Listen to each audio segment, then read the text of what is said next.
Alright fellas, what's up? So I think I'm gonna go back to the original root of this channel. I've had a few requests to do videos like this. This is gonna be a bit of a mini series, if you will, on everyday items that can be used as improvised weapons that are virtually legal pretty much everywhere, at least here in America. I mean, I can't speak for other countries, but for sure, here in the good old US of A. And the reason I'm doing this video is because, quite frankly, I think that the weapon laws of our nation, in certain states in particular, California, New York, New Jersey, Massachusetts,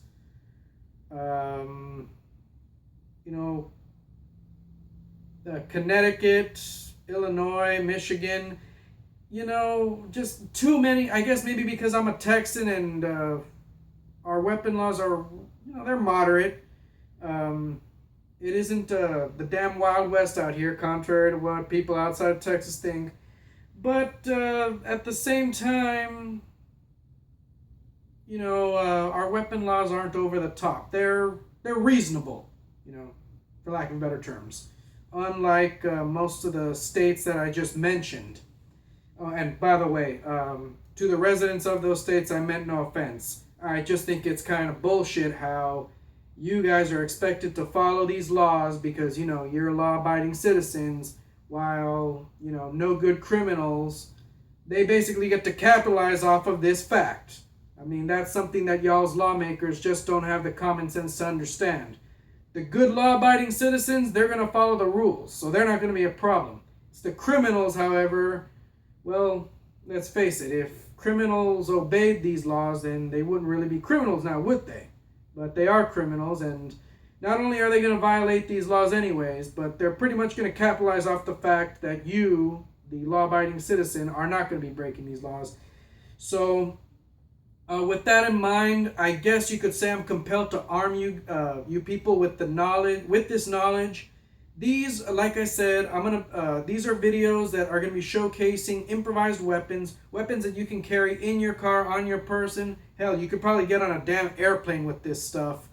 And there's no law that says you can't own it, and they're completely inconspicuous items that no one is really gonna spot. No cockstrong cop, security guard, TSA agent, none of that shit. So with that in mind, I'm gonna go ahead and I'm gonna kick off the first section of this video. If you notice behind me, the first item, flashlights. With today's technology, the real good ones obviously are bright, but the casing itself has improved a lot. When I was a kid, they used to be mostly plastic, but now they're pretty much solid aluminum. Any flashlight that has an aluminum body that is between 6 to 12 inches long is an effective bludgeon, and of course it's something that you could have on you anywhere.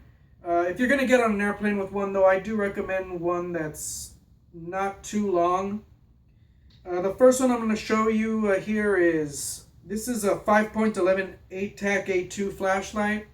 It's got two modes, bright, dim, and, hold on a second, and strobe. So, maybe in a low light situation, you could impair an attacker's vision and do what you got to do. Just, it's small, but, this can hurt. You go upside somebody's head with this, it can hurt. It can do damage, might even kill them. Obviously, you can have this on your person, in your car. You could get on a plane with it. And it's no big deal because, well, it's a flashlight. I do also want to show off, in case maybe you've got big hands or something like that. I was looking everywhere for an old school mag light, but I guess just to, solely for this video, I got this particular flashlight. I would recommend those old school mag lights, though. This is an Energizer flashlight. It's kind of like a poor man's mag light, if you will. Those are the old school flashlights, the kinds that like the police officers from back in the day used to carry. This it was hardcore. It was essentially 12 inches of solid aluminum. It had a textured grip, and of course, when you put batteries in there, it's even heavier. It could do some damage. This I might recommend for someone with bigger hands, or maybe someone with smaller hands, because obviously people with small arms and hands, they don't have as much of a reach. It really just depends on what you're comfortable with as well as the situation. If you tried to get on an airplane with this, or if you walked around with this in your pocket, it might draw some attention. So this I would consider these things before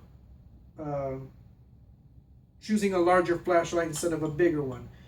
But I mean, this is, these are hardcore. I mean, hold on, I'm just gonna get up here real quick, see if I could just show this off. The way to properly grip this would obviously be with your index finger and your thumb wrapped around the head of the flashlight. Usually towards the bottom. That's pretty much going to be like where the heavier part of the flashlight is towards the bottom. Depending on the situation, I mean, I'm not going to tell you where to hit. I mean, some people might say hit him in the leg, the arm, the stomach. Some people might say, aim for his head. It really just depends. Obviously, you want to do something lawful, and you don't want to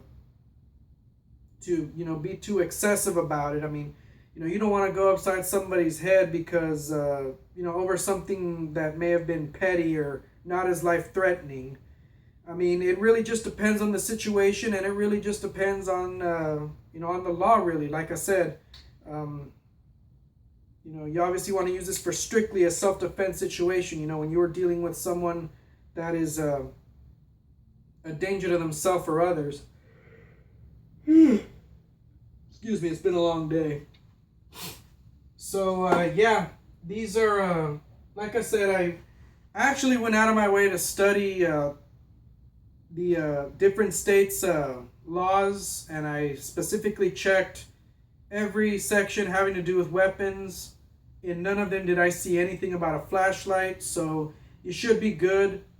I mean, if you want to come up with a clever excuse for having one, if you do run into some cop, security guard, or TSA agent that takes their job a little too seriously, I mean, hey, these are flashlights, they're illumination devices.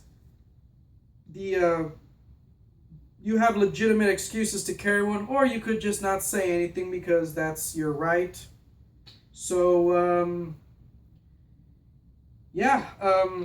that's obviously the first weapon I'm gonna be covering in this video. So for now, questions or comments, you all do know the drill. Peace out, fellas, and I'm gonna go ahead and get ready for the next one.